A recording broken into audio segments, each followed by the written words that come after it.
Kaylee Bowen with Valley Market Real Estate. I am with my super good friend, Jeff, the owner of this absolutely fabulous antique shop in the heart of Chickaloon. And I can't wait to introduce you. So this is Jeff. Hi. And he is the owner of King Mountain Treasures. Yeah. In Chickaloon, Alaska. Yep. So yeah, just to show you around the store, maybe, you know, for a couple interesting things that I think are really over the top. Here we have an Austrian enamel depicting the Stations of the Cross in the Catholic religions. This is station number 2. But all of that is done in enamel. So it's all fired enamel, and then all of that fine gold is done at the time. But that's like, and that would have been originally in a church. I think one of the funny things that came in, we always have like a lot of buttons and records and all of that kind of stuff. And I did put on Facebook, I sent this to Lisa Murkowski, but here was an old recipes from Alaska by Nancy, who was Lisa Murkowski's mother. Okay. And so here it has like a lot of the photographs of them at the time. Here's Lisa and Vern from probably when they were first married. That looks like a really 70s haircut. But anyway, so it's just kind of a neat little thing that they obviously sent out to the holidays for their constituents. So we have that. This case is a lot of Alaskan kind of memorabilia, stuff that artisans have done, and such. So a lot of that, some original photographs from the turn of the century. Here we have this really great mushroom lamp that was done in 1979. And it was done in a company out of California, and it was called the Magic Mushroom lamp, and it's very rare. But all of that is cast resin, but it really actually does look like the shells. Here we have a sculpture that is all carved bone, which actually looks like medieval kind of knights and that kind of thing on this, but really a great carving, and that's definitely a few hundred years old. And then we always have, like, you know, a selection of Murano and stuff like that. This vase is from the 70s, 1970s, and interesting, the column lamps are from the 1960s. These are actually uranium glass, so when you have a black light, they actually like glow purple. So that's really kind of a really neat thing about those lamps. And I did not realize that until there was a young couple at the state fair that like was going around with their flashlights, and they were just like all over the lamps because they loved how they glowed purple. And then we have like a lot of just small things, stuff that for different collectors of all sorts. And here's this is one of the pieces of glass that I'm really known for. It's by René Lalique. It was designed by René Lalique. And this would have gone on a radiator car mascot. So this was on the outside of a car, and that would have screwed on the car then. And there was a little light underneath it, so the faster you would go, the light would go up and down. And and they made them in different animals. They made them in like very voluptuous women, and all of them were in these really beautiful bases right mounted on the car. And you could get any animal, any figure you wanted for your car. And that was basically done in the 1920s and 30s. This is the Lalique company has continued this line throughout the years, so it's more of a contemporary version. So. And then I saw these are done by some local people. This is a local Chickaloon artist in our community. And then this buckskin jacket was actually hand sewn, right? By someone locally? Hand sewn by one of our local people here in Chickaloon. He's about 80 years old now. And so he likes doing that kind of stuff. And then the watercolor of the muskox, it was actually done by a local artist by the name of Donna Brendel. So I usually have a few of her things, but her things seem to sell pretty quickly. Awesome. Yeah. So over here, like, you know, I get a lot of requests also for bolo ties, which who would ever think bolo ties, like who wears bolo ties? But there are a lot of people that wear bolo ties. So at the state fair every year, these are like really kinds of things that people come looking for. So I usually try to have a good selection. There we have a little gold digger with the gold dust inside, and this always looks like a Santa even though it's not. But you know, so there's always like plenty of bolo ties, and you know what, when you really start looking for them and stuff, it's kind of fun, and I love the people that wear them. They're really interesting. And you have quite the turquoise collection. I do. I always try to look for turquoise, and that's in rings and bracelets and necklaces or whatever I can find. Most of it's from the Southwest. There is some of it that's from Mexico. So I have a lot of vintage Navajo stuff, and you'll see a few examples in there. And then there's a bunch of bracelets, like all kinds of bracelets and stuff over in this other counter. And like I said this earlier, this is a whole basically case of mostly Alaskan kind of stuff that was actually done up here in Alaska. I think that was done in '77, where that's all done on that fungus from the tree. And those are fantastic. Those are done by a Swedish artist by the name of Vicky Lindstrand. And she would actually take these big boulders of glass and chisel them out, and so they would look like icebergs. And then she would, like, you know, engrave. So on the front of this one, we have a native that's all engraved, and he's obviously, you know, spear fishing or something, as a fish you can see is coming up. So all of that kind of stuff, and most of those were all done in the 50s and 60s, but really like an amazing artist.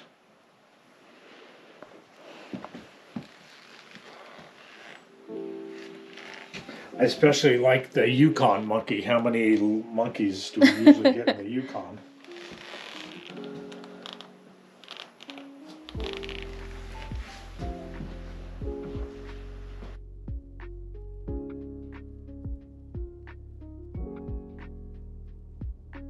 A lot of different kind of kitchenware. We do bottles, all kinds of bottles that come in, from medicine bottles to bigger bottles, stuff that was like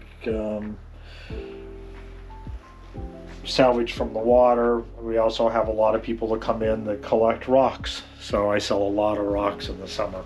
Interesting. Where do you get the rocks? Well, we live right here in the rocky country. They're harvested from pretty much the area. Most of the rocks that I have in the store were one person's collections. Okay. So I think a lot of them basically did come from here, even though I think there's a few. But there's been a lot of really rare rocks that have come out of here that friends of mine have bought, so that they've really appreciated. So one thing that always fascinates me, because you have such a knowledge in glass and I know absolutely nothing about it. So pick something out, like a glass piece that maybe you can talk about a little bit. Okay, well, let me see here. So I think that we'll just go to this. Okay. So, you know, I think to the naked eye, probably you would look at this and you wouldn't think it's really that special. You look at it as kind of a bowl, and it kind of looks bubbly, and it's kind of uneven on the bottom, and here it feels like it's chipped, you know, it's kind of a sharp edge there. But then when I really look at a piece of glass like this, I start looking at something else. I start looking at, like, when this piece of glass was made, to put this yellow rim on here so evenly, and that's done separately, is really a sign of a very good glass maker. Okay. I also then look at the way this was done. It did not have to be done this way, but again, this was more complicated to go ahead and make this ring, to apply this ring while all of this was at the same temperature, so it did not break. This was where the original pontal was. So this is where the glass was broke up from the gather when it was blown. And so sometimes this will be a very very polished detail circle. They call that the pontal, P-O-N-T-I-L. And in this case, it was just a broke off pontal. The other thing that I look at when I look at this piece of glass is this is a really kind of a rare technique.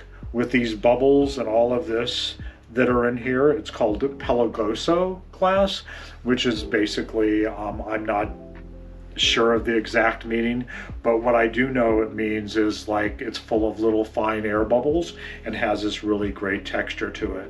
And this piece of glass, when I date it, looking at all of those things, the way it was made, the quality of the glass, the appliques and everything, I can determine that this was probably made somewhere around the 1920s or 30s. Wow. Earlier than that, I could tell you some other things that you would see in it, and later than that, you're not going to get all the fine, the quality of the piece. You're just not going to see it. So anyway, that's a beautiful piece of Murano. 1920s, 1930s, and the artist is still to be determined, but I think it's actually by the artist by Vanini Murano. So, and I love the way the light comes through that. Our evening light is just starting to really, that's just a stunning color of blue. Yeah, it's beautiful. Yeah. So there you have a piece of Murano.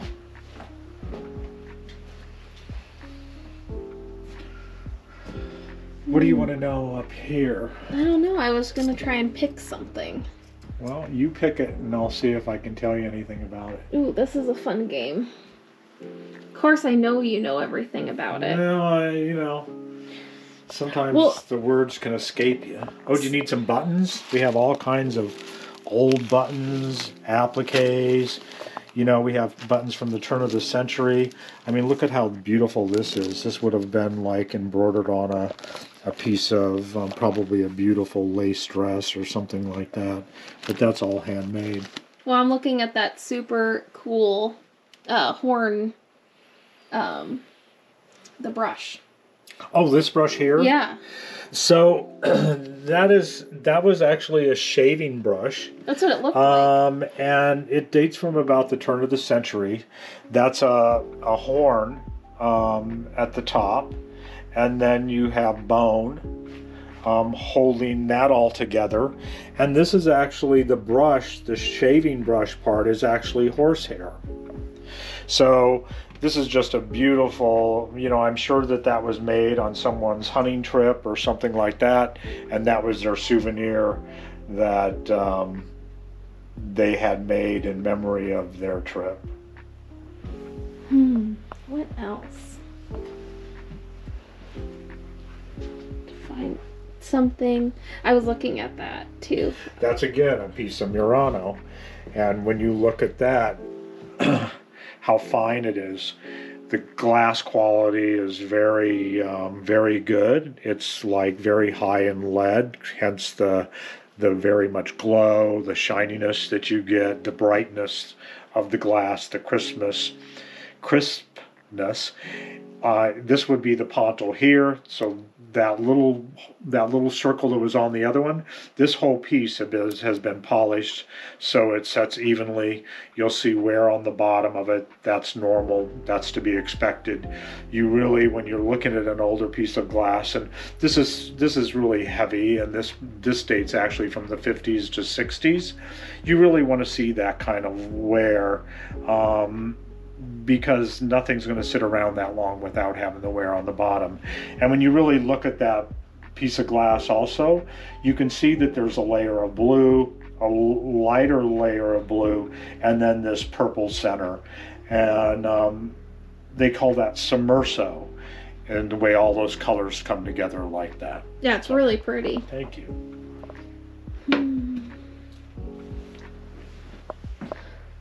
I never know. So many cool things. We can talk about charms. So this is kind of an interesting area here. These were all old charms, basically from the 1920s all the way up until the 70s. There was a time when, like, you know, every little girl and every woman had to have a charm bracelet. And so everywhere they went, they got a charm to remember where they were, when they got that, what they got for graduation, whether they like something in music. These are all like really fun ones. Some of them move. There's a little slot machine that the slot actually pulls and the fruit shows up. There's enameled ones. There's just really all kinds. There's one here with all native kinds of pieces on it. So there's still a lot of people that look for charms and look for bracelets for their children or their mothers, or yeah. Thank you guys so much for watching this video and coming with me on this tour of Jeff's shop, King Mountain Treasures. If you're in the area, don't forget to stop by. Yeah, so thank you so much, Kaylee, for getting together today and taking time out of your day and to make this video. I'm sure that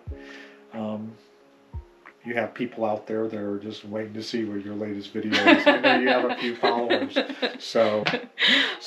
Well, thank you guys so much. And if you're in the area, don't forget to stop by King Mountain Treasures. This place truly is a gem in Chickaloon. So much diversity and eclectic items. And it's definitely worth the stop. So if you guys want to see more, please feel free to like and subscribe. Talk to you later. Thank you.